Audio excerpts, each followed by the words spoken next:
Hello everyone. Today we're going to talk about combinations and how to calculate the amount of combinations or combos you can get based on a situation. This sort of ties into the fundamental counting principle where we were able to find out the number of outcomes based on two events.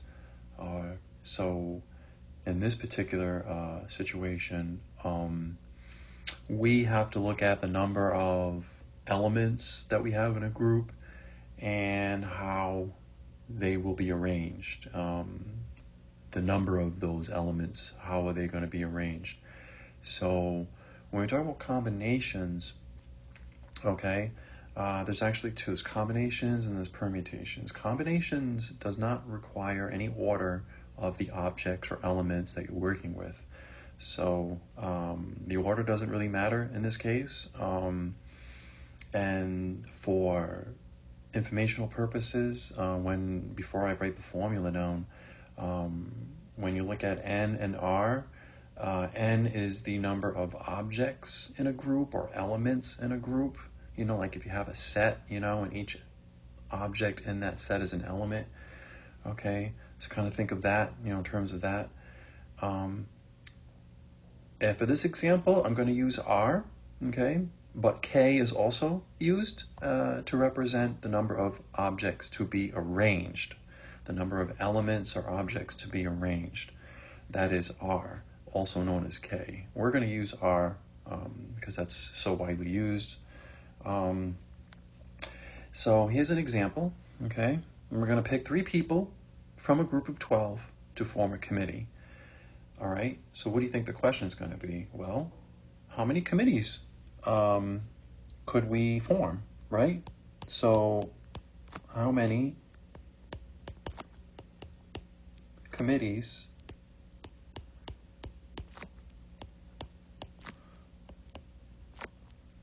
can be formed based on the information I gave you in example 1? Well, before we do any of that, let's write down a formula, all right? And what color do I want to use? Hey, let's use this, okay? So, remember, we're talking about combination, okay? And you could also abbreviate it with C and then N, comma, R, okay? It's also represented like this. Okay, and you can also see it written like this. All right, so the formula, no matter which way you choose, is going to equal n factorial divided by n minus r factorial times r factorial. Hopefully you can read that okay. All right, now let's figure out what N and R is based on the problem that we're given, okay? So remember, N is the total amount of elements in a group. So what is the maximum amount of people that we have in this group? Well, it's going to be 12, okay? So you can just basically, maybe we can identify it over here, right? N is going to be 12. And how many people are going to be arranged to form a committee? Okay. Well, the 3 people that we're going to pick 3 people out of the 12. Those individuals are going to be arranged to form a committee. So N is the number of elements in a group. R is going to be the number of elements to be arranged. You can call them objects. I like to say elements. I mean, it's the same thing, okay? And then we just plug in the numbers into the formula, and then I'll show you how to simplify it, okay? So N, we're going to replace N with 12 factorial. And then N minus R. So again, N is 12. R would be 3. So you should have 12 minus 3 factorial. r is going to be 3, so that is 3 factorial. Okay, so again, 12 minus 3 is 9 factorial times 3 factorial. Okay, so the way to look at this is, 12 factorial, okay, it's basically 12 times 11 times 10 times 9 times 8 times 7 times 6 times 5 times 4 times 3 times 2 times 1. That's all over. 9 factorial, again, is 9 times 8 times 7 times 6 times 5 times 4 times 3 times 2 times 1. Did I get everything? 9, 8, 7, 6, 5, 4, 3, 2, 1. And that's going to be multiplied by 3 factorial, which is 3 times 2 times 1. Does that make sense? Okay. I'm expanding this so you can see how to simplify factorials in case you're rusty and you're not sure how I simplify it. So I'm just going to expand everything. Once you catch on, you won't need to do this long expansion. You can kind of take a shortcut. So I am going to cancel out. Okay, look at the numerator, right? When you have fractions, you can cancel like terms, right? So look at the numerator, right? And I'm going to cross out this. Okay, let me go ahead and I'm going to cross out 9 times 8 times 7 times 6 times 5 times 4 times 3 times 2 times 1 with this, because they're identical. And you can reduce that. So you are just left with 12 times 11 times 10 all over 3 times 2 times 1. You know what I mean? So you eliminated like terms. So when we have 9 factorial all the way down to 1, you can cancel that in the numerator and as well as the denominator. So you're just left with 12, 11, and 10 because there are no other numbers like that cancel. The denominator, you're just left with 3, 2, 1. That's remaining. So remember, these are the remaining numbers that we want to simplify.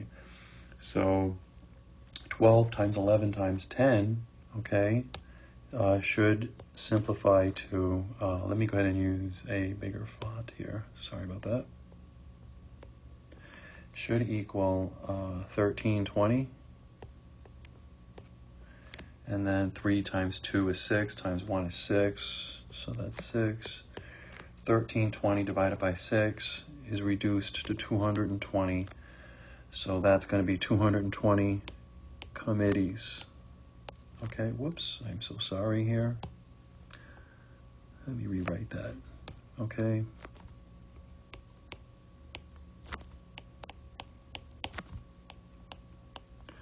Committees. And that's your final answer, all right? So when you simplify factorials, that's how you do it. So now once you do enough of these, you're going to realize, okay, 12 times 10, 12 times 11 times 10, I can just cancel everything past 10 because 9 factorial is going to be 9, 8, 7, 6, 5, 4, 3, 2, 1. So I can cancel that with the numerator and the denominator. It'll come second nature to you, okay? You won't need to write all the expansion down. Of course, do it the first couple times so you get used to it. But once you get used to it, trust me, you won't need to do it, okay? Because it'll just be wasting time. So you can just go ahead and simplify it directly. But in this problem, I wanted to show you step by step. So in case you're having problems with factorials, that's what it means, okay? And then you just simplify it like a fraction, you know what I mean? And then once you have your two numbers, 1320 over 6, then you just reduce it again, okay? Which happens to go into it evenly at 220 times, all right? So that would be a combination problem. Okay, so we have another example. Hopefully you're not too hungry because I'm going to talk about food with this particular example. I like pizza, so one of my favorite snacks to have. Picking 3 pizza toppings from 10 options, okay? So you go to a pizza place and you want a certain pizza, and then they ask you, what toppings would you like, right? That's the first question they're probably going to ask you, right? So in this particular problem, you only have 10 options, okay? And you need to pick 3 of them. So that's the state of the problem. There are 3 toppings from 10 possible options. So the 10 possible options means you have 10 possible toppings to choose from, okay? They could be anything. It doesn't really matter in this case, okay? But there are 10 options.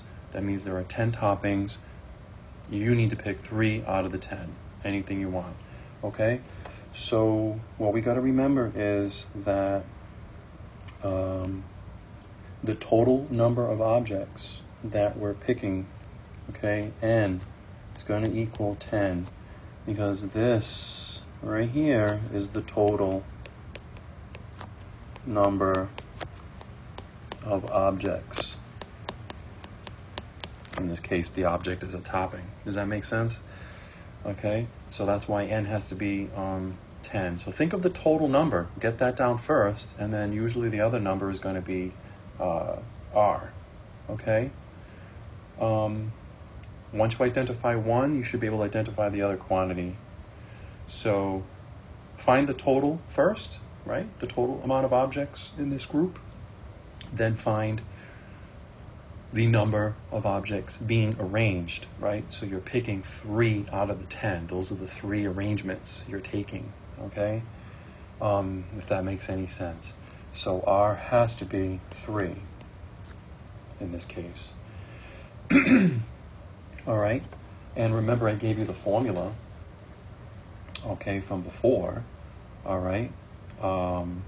So again, I like to use this notation, okay? But any one of them is fine. All right, remember the formula, n factorial divided by n minus r factorial, r factorial. Remember that? That's the formula we need for combinations. All right, now when you do a combination, the order does not matter. You just pick 3 out of the 10. They don't have to be one, a topping doesn't have to be chosen first.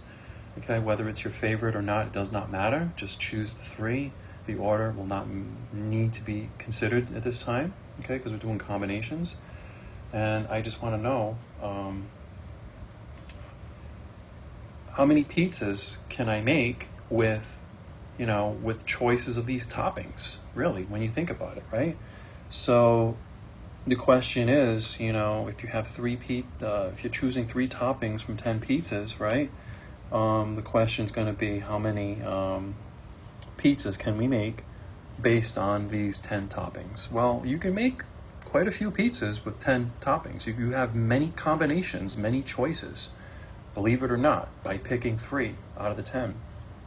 All right, so we are going to go ahead and plug everything in the formula. All right, so n we said was 10, so 10 factorial divided by 10 minus 3, because we're just substituting everything in. And when you do this, okay, all right, you have 10 factorial. Now 10 minus 3 is what? 7 factorial. Okay, does that make sense? All right. Now think about this, okay? 10 factorial, okay? Remember, it's 10 times 9 times 8 times 7 times 6 times 5 times 4 times 3 times 2 times 1. 7 factorial is 7 times 6 times 5 times 4 times 3 times 2 times 1. And then 3 factorial is 3 times 2 times 1. Remember what I showed you earlier, right? You can cancel. Look at this. You got 10, 9, 8, and then you got 7. You see this right here? This and this. You can cancel those right out. Okay? And then you're just left with basically 10 times 9 times 8 in the numerator. And then you're left with 3 times 2 times 1 in the denominator. Okay? Just fix that. All right? So 10 times 9 times 8 is going to be 720. And then 3 times 2 times 1 is going to be 6. 720 is divisible by 6 evenly, because both, you know, by the way, in order to figure out how a number is divisible by 6, if 720, if the number that you're dividing into is divisible by 2 and 3, then it's going to be divisible by 6 as well. Okay, so it's going to be 120 pizzas. So if you pick 3 toppings out of the 10 possible choices of toppings, you could create 120 pizzas. Okay? Which is quite a bit. All right, so it's amazing how many combinations you come up with, just given some low numbers. All right, so the answer is 120 pizzas. That's the combinations that we can get, possible combinations based on the information in the problem. Okay, let's continue with another concept called permutation. Permutations are very similar to what we discussed. The only difference is between a combination and a permutation. In a combination, the order didn't really matter. And for permutation, the opposite occurs. Actually, the order needs to be considered, because each order of that object has a different, each available slot is different. Okay, it's a different title, a different ranking. So what a great example. Think about the Olympics, right? Let's say, each competitive sport, right? You have 3 possible scenarios. You can win gold, silver, or bronze, right? There's no 4th place runner-up. It's just, the top 3. So in this case, the gold slot is going to be different than the silver and then the bronze, okay?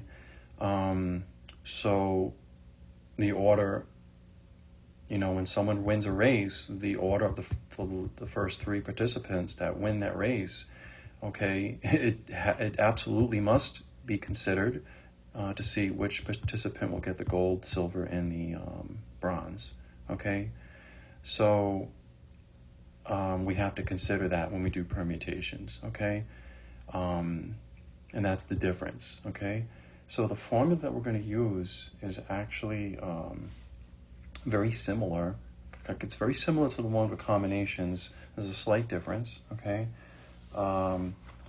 We will have, let's go ahead and write that out, okay? So permutation, again, we'll use P instead of C, right? C is for combination. So in this case, we're going to write it as this, okay? You can also write it like this, okay? So the formula is going to be n factorial divided by n minus r factorial. You notice that we don't need the r factorial in the denominator. We can just eliminate that, okay? So the formula is a little shorter, okay? And then all we need to do is realize what's the difference between the combination. The combination formula has the r factorial in the denominator. This one doesn't, okay? But in order to figure out what formula you need to use, then you need to ask yourself, does order matter in this problem? If there's ranking, things like that, yes, it does, okay? If you're just picking toppings from a menu or something like that, obviously it doesn't matter which one you pick. You got to think logically. Order does not need to be considered. In this problem, order has to be considered. And then all we do, just like the previous problems we did, we need to identify n and r. So what we're going to do is look at the problem. We're going to hand out gold, silver, and bronze medals in a race with 100 participants. So what do you think the total amount of people involved in this race? We look at 100. Okay, 100. So n has to be 100. And then, of course, the other number, which is r, think about what needs to be arranged. Well, gold, silver, and bronze. Those are the three positions that will be ranked, okay, or arranged. So R has to be 3 in this case.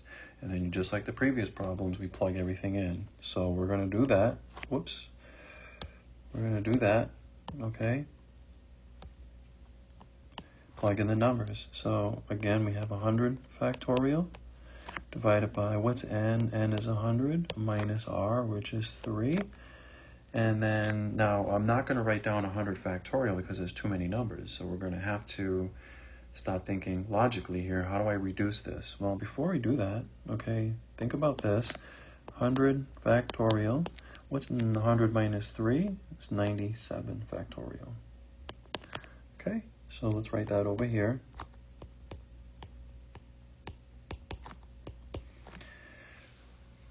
And if you look at 100, okay, 100 times 99 times 98, right? And then everything underneath that, okay? No, let me just go ahead and, okay. If you were to continue this, right, this will be, whoops, I'm sorry, messed that up. 98, right, 97, and this is where we want to pay attention to, right? And then it goes on, blah, blah, blah. 97 times 96, blah, blah, blah, blah, blah.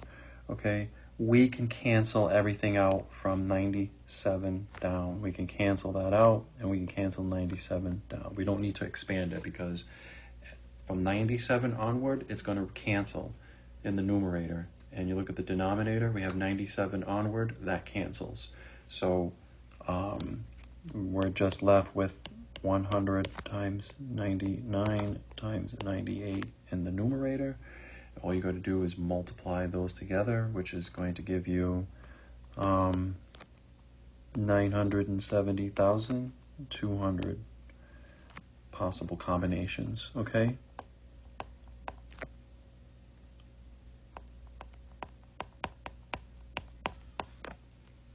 All right.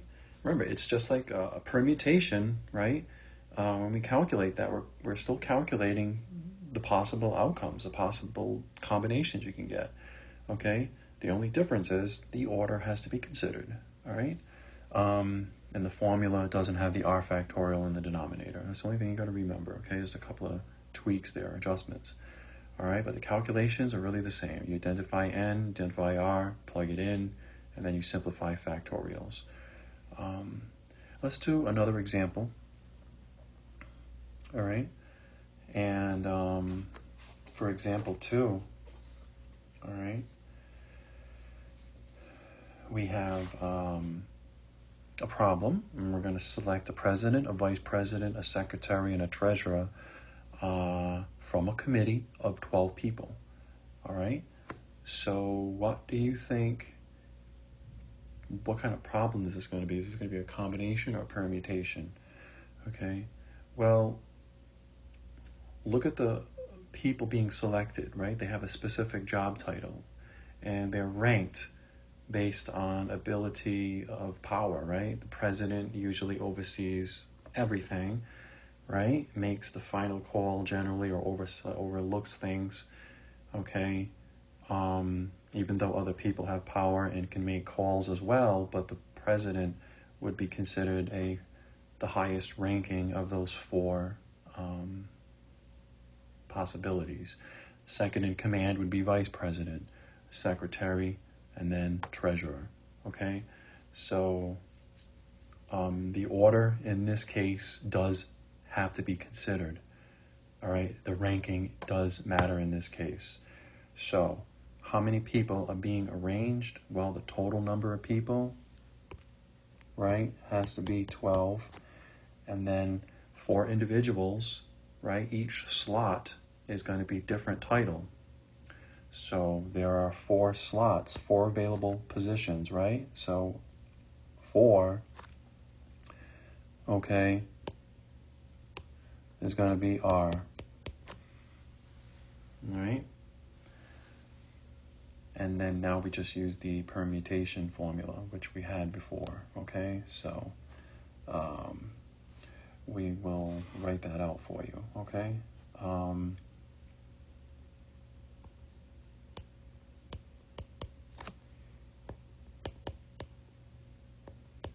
Remember this formula?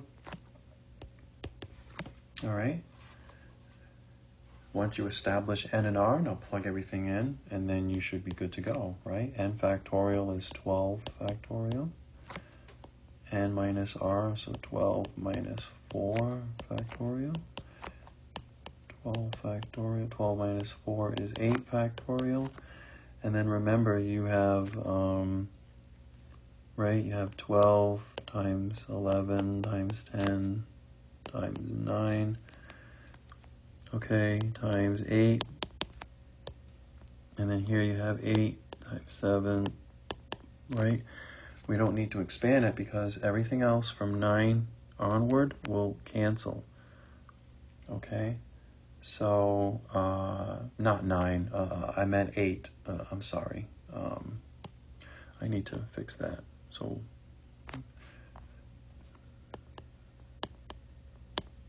here we go. Let's rewrite it and then now cancel. Everything from 8 factorial cancels. Okay? Because once you get, you got the numerator, right? 12 factorial is 12 times 11 times 10 times 9. All right, but look at the denominator. The denominator is 8 factorial. There's no 9 in there. It's 8. So 8, 7, 6, all the way onward will reduce with 8, 7, 6 in the all the way onward in the numerator. Okay? So you can just cancel those right out, and then you're just left with